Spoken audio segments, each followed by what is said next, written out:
Uno de los parámetros muy importantes en nuestras imágenes es el modo en el que las almacenemos, ya que dependiendo de ello nosotros vamos a poder realizar con mayor o menor calidad diferentes procesos.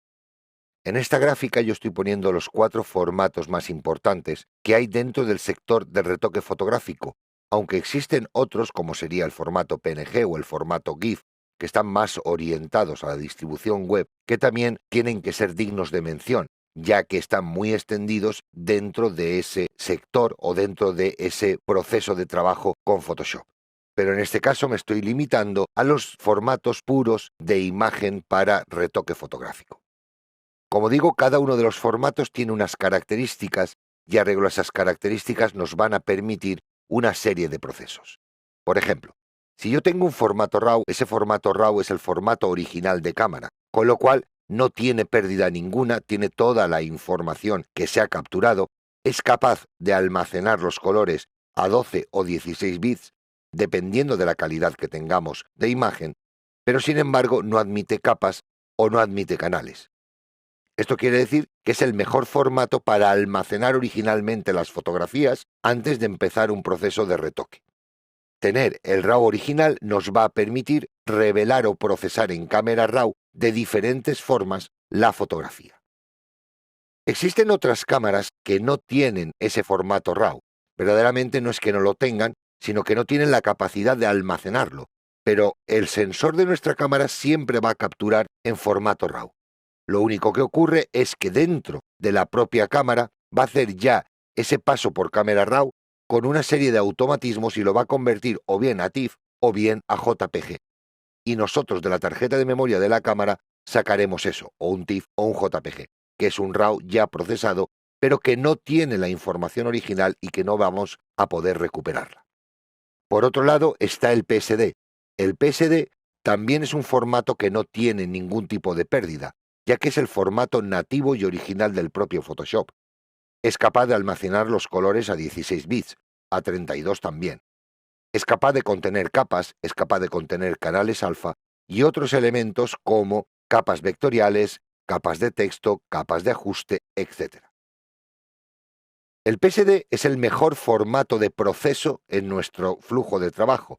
Si yo estoy retocando una fotografía y tengo que continuar con ella, este es el mejor formato en el que lo puedo almacenar.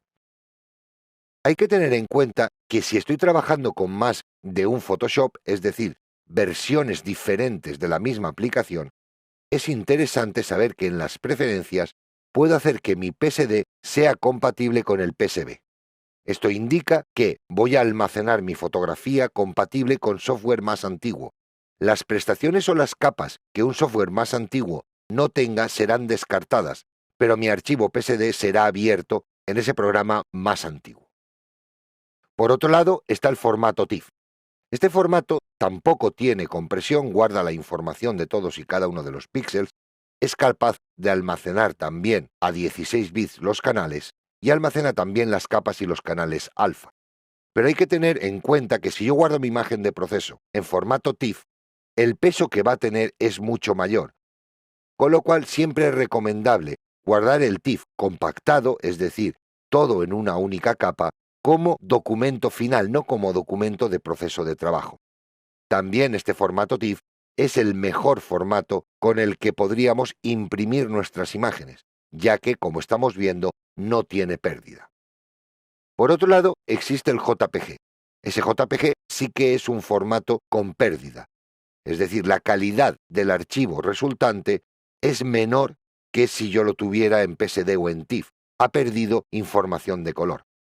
Dependiendo del algoritmo de compresión que nosotros utilicemos, se va a ver a simple vista la pérdida o no, pero lo que está claro es que siempre la va a haber.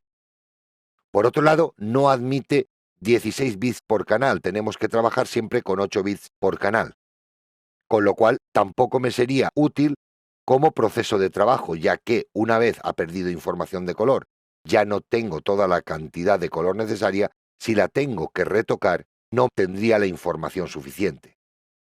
Tampoco nos admite ni canales ni capas. ¿Por qué hablamos de este formato si no admite nada? Verdaderamente porque la capacidad de reducir el tamaño final del archivo es muy grande. Con lo cual, para almacenar a lo mejor definitivamente muchos procesos o muchos trabajos, sí que es interesante utilizarlo. En algunos casos también se pueden llevar a imprimir imágenes en formato JPG. De este modo tenemos imágenes que ocupan poco, están compactadas en una única capa y me van a permitir almacenar mucha cantidad de imágenes en muy poco espacio de disco. Es por eso que también se valora la posibilidad de guardar en formato JPG los archivos definitivos después de haber hecho el proceso de trabajo. Dada un poco esta explicación, estos 4 formatos, cada uno de ellos tiene su validez y su utilidad. El RAW va a ser el original de cámara, me va a permitir posteriormente, después de haber hecho un retoque en Photoshop, volver a ese archivo original y revelar de forma diferente la información que había. El PSD es el formato estándar de trabajo cotidiano, mientras yo esté procesando. Una imagen siempre tendré que almacenarla en formato PSD. El formato TIFF es el formato que yo aconsejo como formato definitivo de almacenamiento, en este caso sin capas y sin canales, pero que sepamos que tiene la posibilidad de tenerlo.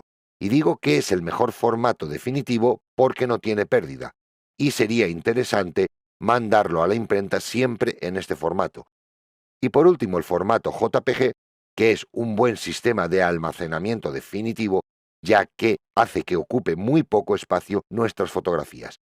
Y en algunos casos también se puede utilizar para llevar a imprenta, aunque también su principal objetivo es ser distribuido a través de Internet y ser visionado en dispositivos móviles, en páginas web, etc.